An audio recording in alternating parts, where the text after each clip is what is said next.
Hello, dear students. In today's lecture, we will discuss the procedure for amending the Constitution.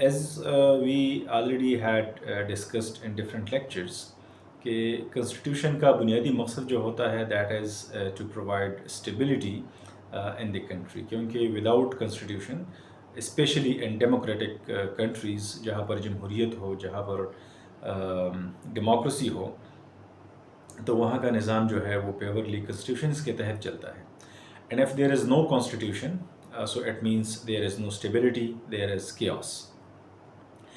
لیکن constitution جو ہے یہ unchanged بھی نہیں رہ سکتا. مطلب this is not a divine verdict کہ جس میں کوئی تبدیلی نہیں ہو سکے گی، بلکہ یہ انسانوں کا اپنے سوسائٹی کو اپنے ملک کو چلانے کے لیے ایک ڈاکومنٹ ہوتا ہے جس کو ضرورت کے وقت اس کو تبدیل کیا جا سکتا ہے، اور یہ ایک ایوولوشن کے پروسیس سے گزرتا ہے، یہ ایوالو ہوتا رہتا ہے، اسٹیگننٹ نہیں رہتا.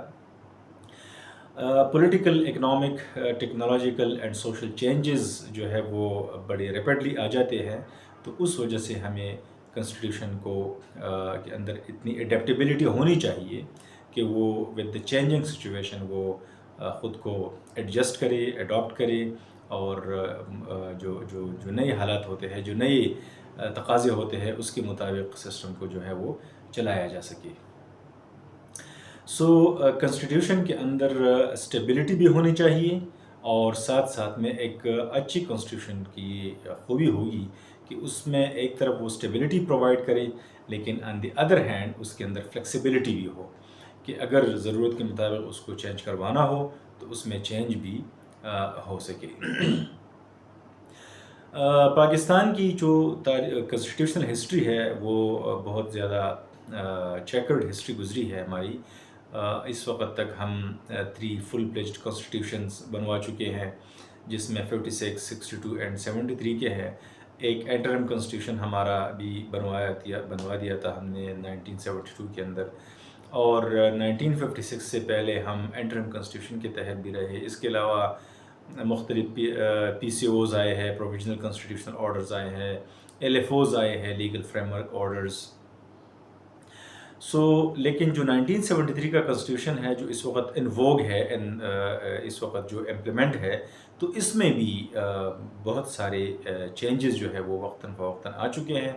اور اس وقت تک جو میں یہ لیکچر ریکارڈ کر رہا ہوں تو اس وقت تک کنسٹیٹیوشن جو ہے وہ 27 مرتبہ اس میں چینجز ہو چکے ہیں، یعنی امینڈمنٹس ہو چکے ہیں.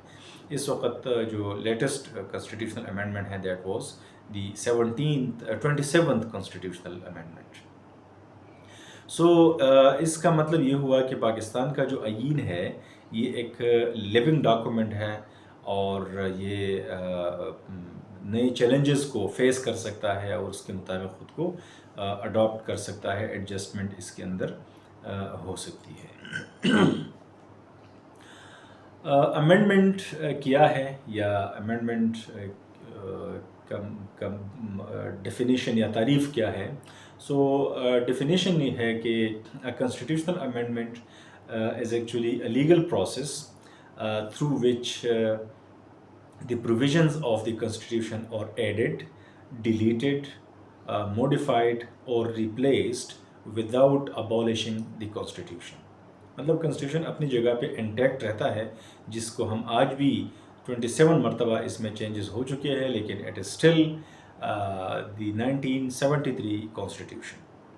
آئین جو ہے وہ 1973 کا ہے، لیکن اس میں 2 درجن سے زیادہ جو ہے ترامیم ہو چکی ہیں، آگے بھی ہوں گی، بہت سارے اور بھی ہوں گی، لیکن کنسٹیٹیوشن اپنی جگہ پہ برقرار ہے. امینڈمنٹ کا مطلب ہے کہ اگر آپ اس میں کوئی نئی چیز ایڈ کرتے ہیں تو یہ بھی امینڈمنٹ کاؤنٹ ہوگا. آپ اس کے اندر کوئی ایگزسٹنگ کلاز، کوئی آرٹیکل، کوئی سب کلاز اس کو ڈیلیٹ کر دیتے ہیں، اومٹ کر دیتے ہیں، تب بھی یہ امینڈمنٹ کہلائے گی. اگر کوئی ایگزسٹنگ اس کا کوئی حصہ، کوئی آرٹیکل یا کوئی کلاز وغیرہ یا سب کلاز اس میں چینجز کروانی ہو، کچھ الفاظ، کوئی کوما، کوئی فل سٹاپ وغیرہ اس کو آگے پیچھے کرنا ہو، تب بھی یہ امینڈمنٹ کنسیڈر کیا جائے گا. اس میں کوئی موڈیفیکیشن ہو یا آپ اس کو ریپلیس کر دیتے ہیں، ان تمام الفاظ کو ہٹا دیتے ہیں اور اس کی جگہ نئے الفاظ کو ڈال دیتے ہیں، تو اس میں یعنی مطلب اس کا یہ ہوا کہ آئین کے اندر کسی بھی قسم کی چینج کو ہم امینڈمنٹ کہیں گے، ترمیم کہیں گے. So a constitutional amendment is actually a formal change that is made to the constitution according to the procedure prescribed within the constitution itself. اب constitution جو ہے اس کے لیے جو طریقہ کار ہوگا کہ how the constitution should be amended, so the procedure is provided within the constitution. constitution بذات خود اس کا طریقہ کار بھی بتاتی ہے کہ how a constitutional amendment can be incorporated or can be introduced. Unlike ordinary laws, constitutional laws یا جو constitutional amendments ہوتے ہیں, these are changes in the provisions of the constitution, so it requires special legislative process. Common law یا ordinary لا کی طرح اس کو change نہیں کیا جا سکتا. اس کے لیے ایک اسپیشل میکانزم ہوتا ہے جو کہ کنسٹیٹیوشن کے اندر لکھا گیا ہے، اور اس کے لیے جو میجورٹی ہوتی ہے وہ بھی زیادہ میجورٹی اس کے لیے ریکوائر ہوتی ہے. Like ordinary law can be amended or can be changed with simple majority, while the constitutional amendment cannot be introduced with the help or with the support of simple majority. اس کے لیے آپ کو زیادہ majority نہیں. in case of Pakistan you need 2/3 majority for introducing an amendment to the constitution. اور جب constitution ہو جاتا ہے اور وہ اس پراپر پروسیس سے گزر کر پاس ہو جاتا ہے اور اس کو پھر باقاعدہ طور پہ کنسٹیٹیوشن کا حصہ جو ہے وہ کنسیڈر کیا جاتا ہے.